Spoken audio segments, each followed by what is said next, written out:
안녕하세요. 오늘은 주식시장에서 가장 뜨거운 메가 트렌드인 비만 치료제, 즉 GLP-1 시장 분석과 핵심 투자 전략에 대해 알아보겠습니다. 비만 치료제는 단순한 다이어트 약을 넘어서 제약 바이오 역사상 가장 빠르게 성장하고 있는 대사혁명 그 자체입니다. 2033년까지 무려 1,850억 달러, 우리 돈으로 수백조 원 규모로 폭발적으로 성장할 시장이며 2030년에는 미국에서만 2,500만 명이 이 약을 복용할 것으로 예상됩니다. 자, 그럼 왜 우리가 지금 이 GLP-1 테마에 집중해야 하는지 본격적으로 살펴보겠습니다. 왜 하필 2026년인 지금 투자해야 할까요? 올해는 GLP-1 시장이 본격적으로 가속하는 원년이기 때문입니다. 가장 핵심적인 변화는 드디어 먹는 알약 형태의 비만약이 시장에 출시되었다는 점입니다. 또한 미국 메디케어 보험 보장이 확대되면서 환자들의 월 본인 부담금을 $50 수준으로 낮추려는 정책이 추진되고 있어 환자 유입이 폭발적으로 늘어날 전망입니다. 여기에 화이자가 비만약 파이프라인 확보를 위해 100억 달러라는 초대형 기업 인수합병을 단행하는 등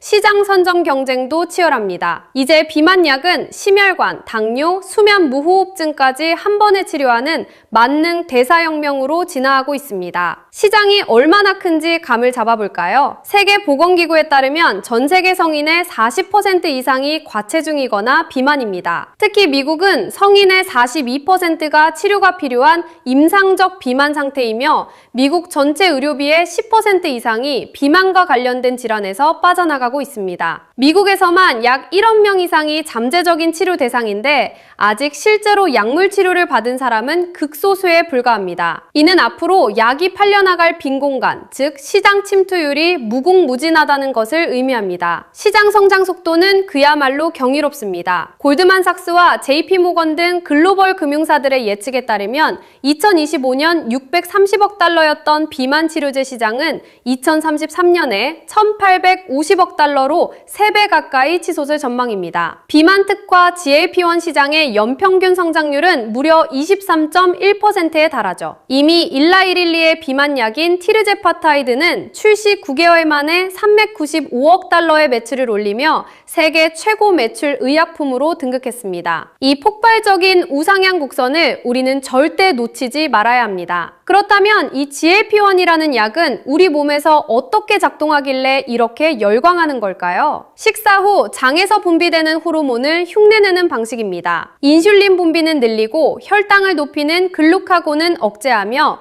위에서 음식이 소화되는 속도를 늦춥니다. 동시에 뇌에는 식욕을 떨어뜨리라는 신호를 계속 보내죠. 약도 진화하고 있는데요. 체중을 15% 정도 빼주던 1세대를 거쳐 22%나 빼주는 2세대가 대세가 되었고 이제는 효능을 더 끌어올린 3세대 약물들이 속속 도전장을 내밀고 있습니다. 특히 주목해야 할 게임 체인저는 바로 먹는 비만약, 즉 경구용 GLP-1의 등장입니다. 기존 비만약은 매주 배나 허벅지에 스스로 주사를 찔러야 했고 엄격한 냉장 보관이 필요했습니다. 실제로 비만 환자의 40%는 주사가 두려워 치료를 아예 포기했었죠. 하지만 2025년 12월 세계 최초로 먹는 비만약이 승인되면서 하루 한 알 편하게 복용하는 시대가 열렸습니다. 전문가들은 이 알약 혁명이 2030년까지 500억 달러 규모의 새로운 돈방석을 추가로 만들어낼 것으로 전망하고 있습니다. 투자자로서 눈여겨봐야 할 가장 중요한 포인트입니다. GLP-1은 단순한 비만 치료제가 아니라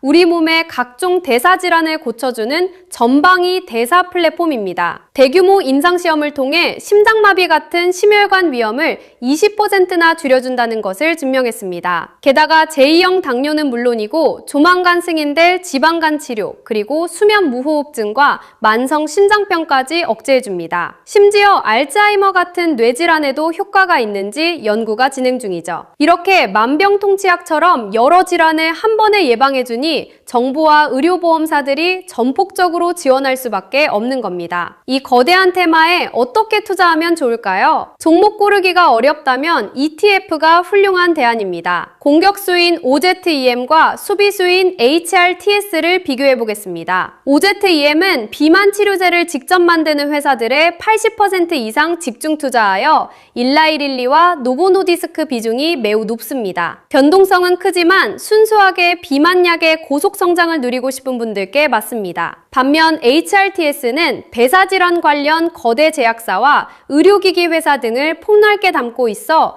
분산 투자를 통한 안정성을 원하시는 분들께 추천합니다. 이제 개별 종목 4가지를 핵심만 짚어드리겠습니다. 첫 번째는 든든한 대형주 암젠입니다. 암젠은 기존 주력 의약품들로 현금을 꾸준히 벌어들이면서 3.5%의 안정적인 배당도 주는 회사입니다. 암젠이 개발 중인 비만약 마리타이드는 아주 특별한 무기가 있는데요. 바로 약을 끊어도 살이 다시 찌지 않도록 요요 현상을 막아주는 이중기전을 가졌다는 점입니다. 현재 비만과 심혈관 등 무려 6개의 임상 3상이 동시에 진행 중이며 2027년 초에 결과가 나올 예정이라 대형주 특유의 안정성과 신약 성공 시의 거대한 상승 잠재력을 모두 갖춘 완벽한 앵커 종목입니다. 두 번째는 동급 최강의 임상 데이터를 자랑하는 바이오텍 바이킹 테라퓨틱스입니다. 이 회사의 약은 임상 2상에서 불과 13주 만에 체중을 14.7%나 빼주며 세상을 놀라게 했습니다. 특히 주사제와 먹는 알약 2가지를 모두 순조롭게 개발하고 있다는 게 큰 장점입니다. 빚도 없이 8억 달러 이상의 막대한 현금을 들고 있어서 자체 임상도 거뜬하죠.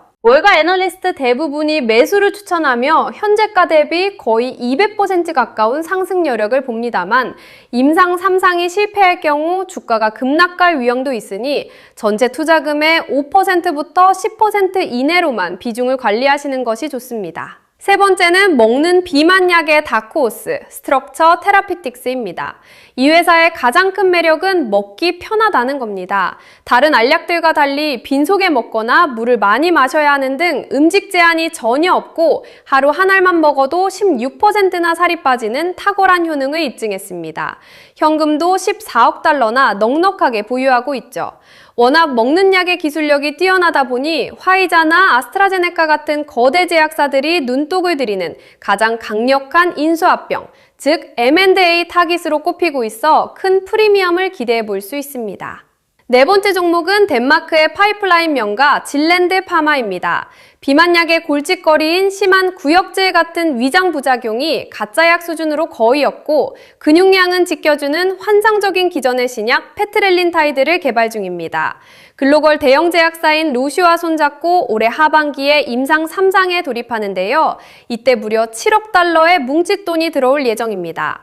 월가에서는 현재 주가 대비 190% 이상의 엄청난 상승 여력을 예상하고 있으며 최근 대규모 자사주 매입까지 시작하며 자신감을 보여주고 있습니다.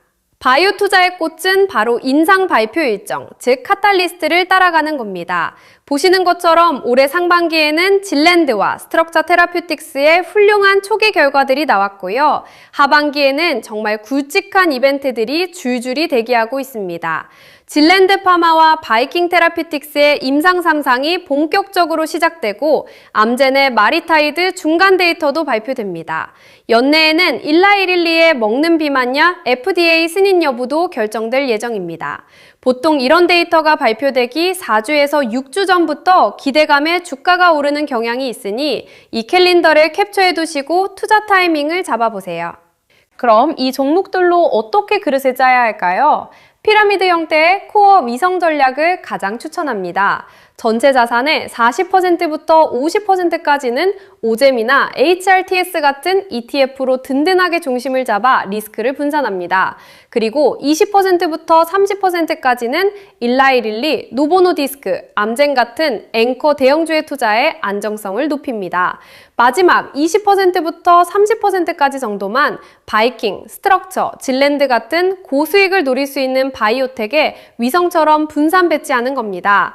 여기에 덱스콘 같은 연속 혈당 측정기 업체나 원격진료 관련주까지 생태계 전반으로 시야를 넓히신다면 금상첨화입니다. 물론 고수익에는 리스크 관리도 필수입니다. 신호등 매트릭스로 정리해봤는데요. 가장 치명적인 빨간불, 고위험 요소는 바로 중소형 바이오텍의 임상 3상 실패입니다. 실패 시 주가가 50%에서 80%까지 급락할 수 있으니 손절 라인을 미리 정해두셔야 합니다.